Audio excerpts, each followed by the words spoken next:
नमस्कार दोस्तों, मैं विनीत पांडे आज आपके सामने एक बहुत स्पेशल बातचीत करने आए हूं और ये बातचीत है हमारी अपनी गलतियां जो हम किसी भी एग्जाम में करते हैं। जी हाँ दोस्तों, आज हम बात करने वाले हैं पेपर वन के स्टूडेंट से। पेपर वन के स्टूडेंट से मुखातिब हूं मैं and I am going to talk about 5 mistakes, वो 5 गलतियां, वो 5 बड़ी गलतियां जो स्टूडेंट्स पेपर वन के अंदर करते हैं और कई बार उन्हें पछताना पड़ता है। दोस्तों, आपने कभी देखा है आप बहुत ज्यादा पढ़ते हो, बहुत मेहनत करते हो, 8-8 घंटे 9-9 घंटे लिखे जा रहे हो, पढ़े जा रहे हो, घर वाले भी देख रहे हैं कि बहुत उम्मीद हो गई कि बच्चा 4-4 बजे तक पढ़ रहा है सुबह, या सुबह 4 बजे उठ जाता है। फिर जब रिजल्ट आता है तो ऐसा क्या होता है कि आपको लगता है कि यार ये क्या हो गया, मैं तो बहुत पढ़ रहा था। आपकी फैमिली शॉक्ड हो जाती है कि यार हमारी लड़की 6-6 8-8 घंटे पढ़ने वाली है, ऐसा हुआ क्या कि इसके 35 नंबर आ रहे हैं 100 में से। कभी आपने ऐसा सोचा है कि बहुत मेहनत करने वाला आदमी नंबर नहीं लेके आता?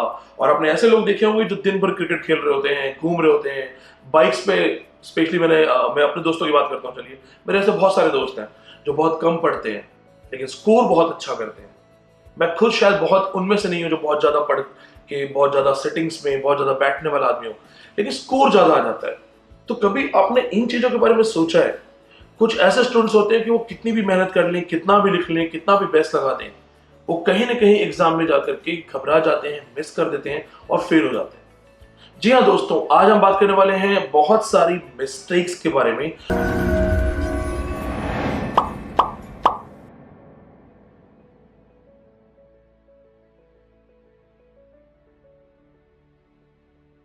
गिरते हैं शहसवार ही मैदान जंग में, वो तिफल क्या गिरे जो घुटनों के बल चले।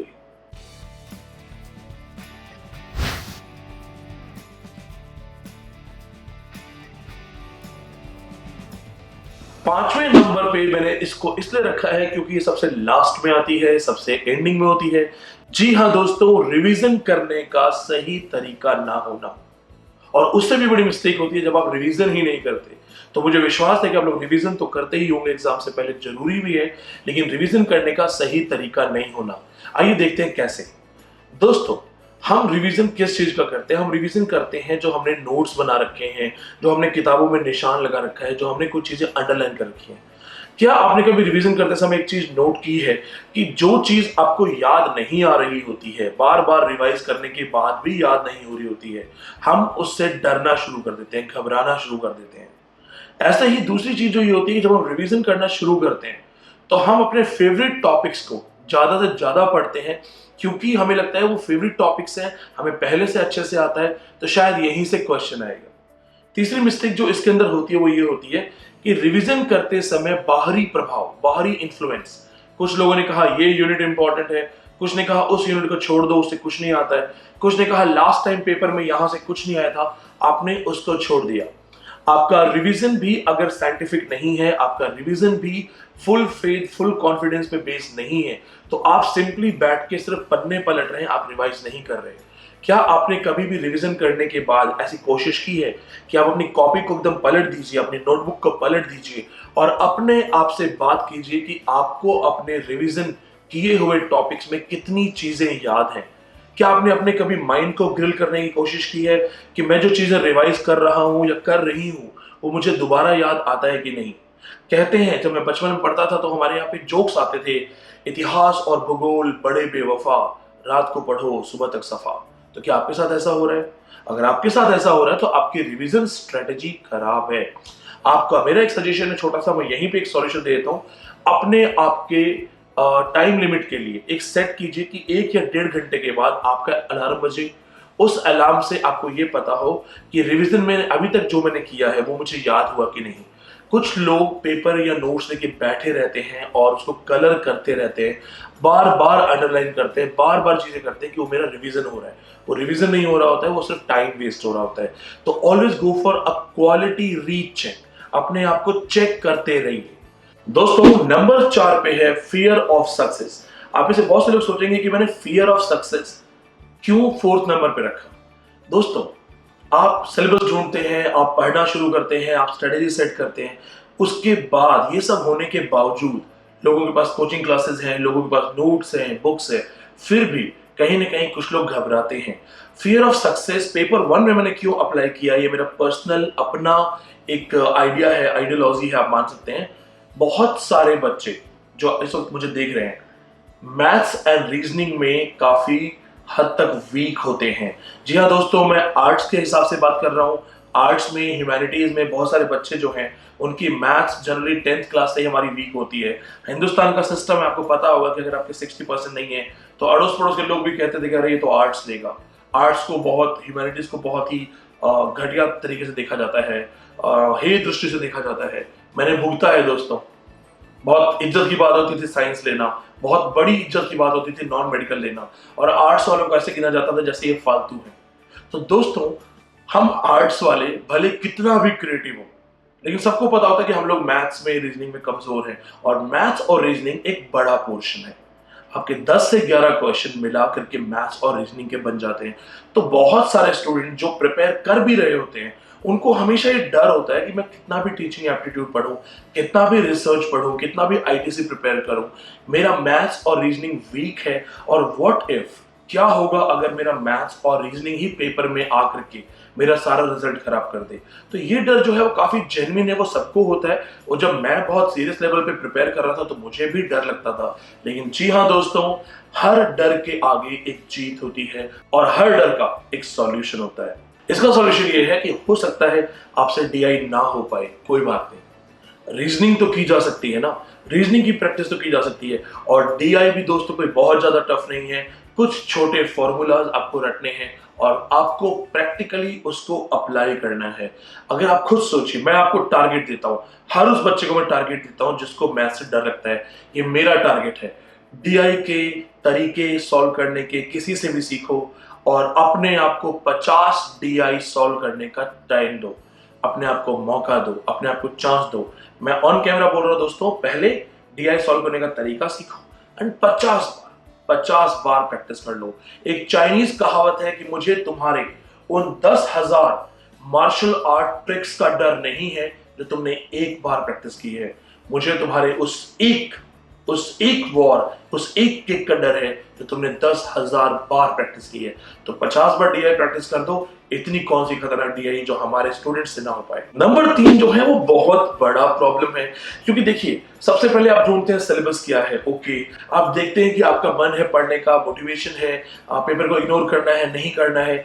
लेकिन जब आप प्लान करके बैठते हैं पढ़ने के लिए, जब आप अपने टेबल पे, चेयर पे बैठते हैं, तो सबसे इंपॉर्टेंट होता है कि आपके हाथ में क्या है इस वक्त, आप कौन सी किताब पढ़ रहे हैं, कैसे नोट्स लेके जा रहे हैं, किस तरीके की बुक्स को फॉलो कर रहे हैं, और जिनकी बुक्स को फॉलो कर रहे हैं उनका अपना एक्सपीरियंस, अपना अंडरस्टैंडिंग, अपना लर्निंग कैसा है पेपर 1 का।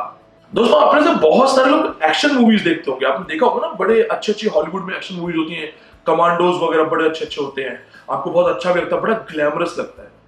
क्या वो कमांडोज उतने ही इफेक्टिव होंगे अगर हम उनके हाथ में लाठी डंडा दे दें इंस्टेड ऑफ लेटेस्ट गन्स? नहीं, आप कहेंगे नहीं, क्योंकि वो कमांडोज हैं, उनके हाथ में लेटेस्ट गन्स होनी चाहिए। तो जैसे ही लेटेस्ट गन्स या लेटेस्ट बुलेट प्रूफ या नाइट विजन उनसे हट जाएगा, वो कमांडो एक आम आदमी हो जाएगा। उसे कमांडो कौन बनाता है? उसकी ट्रेनिंग प्लस इक्विपमेंट्स। तो आपकी ट्रेनिंग है, आप स्टूडेंट है, आप लर्नर है, आपने पोस्ट ग्रेजुएशन तक क्वालिफाई किया है, तो इसका मतलब आप पढ़ने लिखने के लिए ट्रेंड है। पर अब आपके एक कॉम्पिटिटिव एग्जाम के अंदर क्या आपके पास प्रॉपर हथियार हैं? बहुत पहले नेपोलियन ने कहा था कि गॉड उनके साथ है जिनके साथ बड़ी तोपें हैं। God is with those who have the big cannons. तो क्या आपका हथियार, यानी कि आपके नोट्स, आपकी इफेक्टिव बुक्स, आपके सेल्फ मेड नोट्स, क्या उस लेवल के हैं? क्या रिलायबल हैं? क्या उनकी इंफॉर्मेशन कभी किसी विकिपीडिया से तो कॉपी नहीं है? क्या उनकी इंफॉर्मेशन किसी ऐसे आदमी तो नहीं लिखी है जिसने खुद कभी नहीं देखा नेट क्या होता है, कैसे होता है? तो ये मटेरियल की सबसे बड़ी इंपॉर्टेंस है। मटेरियल बहुत जरूरी है, इसीलिए मेरा सजेशन है scientific material, tested material, properly made by professors material use कीजिएगा। शायद जिन बच्चों को नहीं पता है, मैं 8 बार नेट क्वालिफाइड हूं। तो अगर मैंने लाइन से 8 बार नेट क्वालिफाई किया है, 17 डिफरेंट स्टेट्स, अलग अलग राज्यों के 17 सेट निकाले हैं, और मैं 2 बार जेआरएफ हूं, पेपर 1 ने एक बहुत बड़ा रोल प्ले किया है। और दोस्तों, आई वुड थैंक मेरे मटेरियल को कि मेरे पास एक ऑथेंटिक मटेरियल था। मुझे कभी डाउट नहीं होता था कि आपने जो पढ़ा है वो पेपर में गलत निकल जाए। तो ये काफी बड़ा एक उसका रीजन था। मैं सजेस्ट करूंगा कि आप जिसको भी फॉलो करते हैं, जिससे भी पढ़ते हैं, ऑथेंटिक मटेरियल रखिएगा, वो बहुत जरूरी है। दोस्तों अब आपके स्क्रीन पे है number 2 point. This is one of the biggest mistake. ये नंबर 2 पे रखा है मैंने इसको। जी हाँ दोस्तों, ये है पेपर 1 को सीरियसली ना लेना। पेपर 1 को सीरियसली ना लेना कोई नई चीज नहीं है, कोई नई बात नहीं है। ये काफी पुराना है। बहुत सारे टॉपर्स, बहुत सारे सीनियर्स आपके वो भी बोलते होंगे कि पेपर 1 ऐसे ही हो जाता है, पेपर 1 तो यूं ही हो जाएगा, अरे पुराने पेपर चेक कर लेना उससे हो जाता है, अरे 2 किताबें पढ़ लेना, अरे किसी राइटर का नाम ले लेंगे इसको पढ़ लेना, हो जाता है। दोस्तों ये नॉर्मल है कि हम टॉपर्स को जरूर सुनते हैं। ये एक नेचुरल बात है कि जिसने सक्सेस किया है, जिसने क्वालिफाई किया है, हम उसकी बात मानते हैं। ये नेचुरल है। एक आदमी आपको कहेगा लेफ्ट जाओ और वो जेआरएफ आप मानोगे। दूसरा आदमी कहेगा कि मैं तो राइट गया था तो मेरा जेआरएफ हुआ, आप वो भी मानोगे। तो दोस्तों सबसे बड़ी चीज है कि बहुत सारे सीनियर्स या टॉपर्स कई बार ये कह देते हैं कि पेपर 1 हल्की सी चीज है, सब्जेक्ट पे फोकस करो। यही सबसे बड़ा गेम चेंजिंग पॉइंट होता है दोस्तों। पेपर 1 को अगर आपने हल्के में लिया तो नेट एग्जाम आपको हल्के में ले लेगा। जी हाँ दोस्तों, पेपर 1 आप सिर्फ पासिंग मार्क्स के लिए नहीं है। पेपर 1 कॉम्पिटिटिव पॉइंट से जुड़ गया है और कॉम्पिटिटिव पॉइंट का मतलब ये होता है कि अगर आपका पेपर 2 आपका मेन सब्जेक्ट वीक है, खराब है, कमजोर है, लेकिन आपका पेपर 1 बहुत अच्छा है, तो आप पेपर 1 के थ्रू भी पास हो सकते हैं। कुछ भी नहीं तो एटलीस्ट क्वालिफाई तो जरूर हो सकता है। इसलिए इस पॉइंट को मैंने नंबर 2 पे रखा था, क्योंकि सबसे बड़ा इश्यू ये है कि लोग पेपर 1 को सीरियसली लेते ही नहीं है। तो आप पेपर 1 को सीरियसली जरूर लीजिएगा, क्योंकि करियर दोबारा बनाने का मौका नहीं मिलेगा। नंबर 1 पॉइंट है सिलेबस की डिटेल्स। आपको सिलेबस ही नहीं पता है। जी हाँ दोस्तों, मुझे ईमानदारी से कमेंट्स में लिख के बताइएगा आप में से कितने लोगों ने पेपर 1 या अपने पेपर 2 का सिलेबस यूजीसी की वेबसाइट पे देखा है। जी हाँ दोस्तों, कितने लोगों ने यूजीसी की वेबसाइट पर सिलेबस चेक किया है? नो ऑफेंस, बट मैं जानता हूं 90% स्टूडेंट्स ने अपना सिलेबस या तो किसी कोचिंग क्लास में सुन लिया है या किसी मार्केट गाइड बुक के जो शुरू के 4 पेजेस होते हैं, इंट्रोडक्टरी पेजेस होते हैं, वहां पे देखा है। बहुत कम बच्चे होते हैं जो सरकारी वेबसाइट पे सरकार के सिलेबस को जाके देख के आए कि एक्चुअली वो सिलेबस क्या है। तो जी हाँ दोस्तों, ये गलती होती है, बहुत लोग करते हैं। चलिए यहाँ पे हम मानते हैं कि आप 10% बच्चों में से हैं। आपने सिलेबस अच्छे से देखा है, यूजीसी की ऑथेंटिक वेबसाइट पे ही देखा है। अब आता है मेरा सवाल, रिसर्च। जब आप रिसर्च करना शुरू करते हैं, रिसर्च पढ़ना शुरू करते हैं, तो कोई आपको सैंपल सर्वे पढ़ाता है, कोई आपको हाइपोथेसिस के बारे में पढ़ाता है, कोई आपको डिफरेंट जो एरियल चीजें और बाकी सर्वेज हैं उनके बारे में बताता है। पर क्या उसमें लिमिटेशन दी गई है कि आपको यहां से यहां तक पढ़ना है? लैंग्वेज रिसर्च तक से लेकर के लिंग्विस्टिक रिसर्च तक के क्वेश्चन पूछे गए हैं दोस्तों। जी हाँ दोस्तों, पैराडिग्मेटिक रिसर्च के क्वेश्चन पूछे गए हैं दोस्तों। तो क्या वहां पे सिलेबस फिक्स है? आईटीसी, आप में से बहुत सारे बच्चों ने देखा होगा, फेसबुक पे, ट्विटर पे सवाल पूछे जाते हैं, मैसेंजर्स पे सवाल पूछे जाते हैं, इंटरनेट एक्सप्लोरर पे सवाल पूछे जाते हैं। अभी रिसेंटली मैं एक पेपर देख रहा था जहां पे सवाल पूछा गया था, ट्विटर के ओनर का नाम पूछा गया था। तो क्या कोई हम पर्टिकुलर सिलेबस डिजाइन कर सकते हैं कि आईटीसी के अंदर एंड्रॉइड सॉफ्टवेयर क्या है, आईओएस सॉफ्टवेयर क्या है, एक किस लेवल तक का क्वेश्चन होगा? एटलीस्ट स्टूडेंट्स को क्लियर कर दिया जाए कि आपसे यहां तक ही पूछा जाएगा, इसके आगे पीछे नहीं होगा। नेक्स्ट चीज दोस्तों, जो टीचिंग एप्टीट्यूड है। टीचर्स, दुनिया में लाखों टीचर्स हैं, हमारे पास अच्छे अच्छे टीचर्स हैं। इयादुर्रईस सोलोमन, टीचर ऑफ एपीजे अब्दुल कलाम, या Helen Keller, one of the best teacher, या मिसेस सुलिवन, बेस्ट टीचर्स में आते हैं। आप मुझे पता है मेरा भी नाम लेना चाहते हो, लेकिन मैं बेस्ट टीचर नहीं हूं, पर बहुत सारे बेस्ट टीचर्स हैं, बहुत सारे। तो बेस्ट टीचर्स ने टीचिंग और स्टूडेंट रिलेशनशिप से रिलेटेड बहुत स्टडीज की हैं, बहुत रिसर्च किया है। आपने देखा होगा पेपर में कोटेशंस आ जाती हैं, ये रिसर्च किसने किया, वो रिसर्च किसने किया। कितने सारे ऐसे स्टूडेंट्स होंगे जो टीचिंग एप्टीट्यूड या रिसर्च मार्केट गाइड बुक्स के थ्रू पढ़ते हैं, बेसिक लिमिटेड संसाधनों के थ्रू पढ़ते हैं, क्योंकि उनका मोर अटेंशन पेपर 2 पे होता है, मैक्सिमम अटेंशन पेपर 2 पे होता है। पेपर 1 की बहुत ज्यादा मार्केट है, बुक्स अवेलेबल नहीं है। ये भी नहीं कि बहुत सारी बुक्स अवेलेबल होंगी, कोई एक ही बुक ले लो तो भी काफी इफेक्टिव हो। तो जब कोई पर्टिकुलर लिमिटेशन ही नहीं है तो कितना पढ़ें, कितना डेप्थ में जाएं, कितना दूर दूर तक पढ़ें। वैसे मेरा इसका एक सॉल्यूशन है, जितना हो सके उतना पढ़ो। क्यों? क्योंकि ये रेस है। हो सकता है आप रेस में सबसे आगे ना आने के पॉइंट ऑफ से दौड़ रहे हो, कोई बात नहीं, पर इस पॉइंट ऑफ व्यू से तो दौड़ सकते हो ना कि जो आपके साथ है उनसे आगे रहो। तो उनसे आगे रहने के लिए जब भी पढ़ते पढ़ते थक जाते हो, सिर्फ एक बात सोचना, उस वक्त कोई और 1 घंटा आपसे ज्यादा पढ़ रहा है आपका जेआरएफ छीनने के लिए। मंजिल मिल ही जाएगी भटकते ही सही, गुमराह तो वो हैं जो घर से निकले ही नहीं। सो दोस्तों, दिस इज विनीत पांडे आपकी सेवा में, और ये जो भी मैंने अपने 5 पॉइंट्स बताए थे ये मेरा अपना एक्सपीरियंस था। मैंने सिर्फ अपनी गलतियां, अपने तरीकों की गलतियां, और जो मेरा सर्वे है, क्योंकि हम स्टूडेंट से बातचीत करते हैं तो मैंने उनका सर्वे, कुछ टॉपर्स की बातचीत, वो सब कुछ मिक्सअप किया और ओवरऑल 5 गलतियां निकाली हैं।